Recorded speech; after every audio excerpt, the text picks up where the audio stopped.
Israel has imposed a complete siege on Gaza, but what does this really mean? With movement of people in and out of Gaza already difficult, Israel has now closed both of its crossings, cutting off fuel, electricity, water, and food supplies, worsening an already dire humanitarian situation. In other words, this means civilians are completely blocked from leaving and entering Gaza, and no supplies can go into them.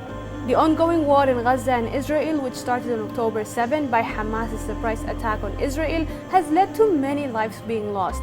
Highlighting the difficult situation in Gaza, UN Secretary General Antonio Guterres has urged all sides to allow urgent humanitarian assistance to reach Palestinian civilians who are trapped and helpless. UN Human Rights Chief called out the action, saying sieges that endanger the lives of civilians are prohibited under international law. Israeli airstrikes have damaged the United Nations Relief and Works Agency headquarters in Gaza, with the World Health Organization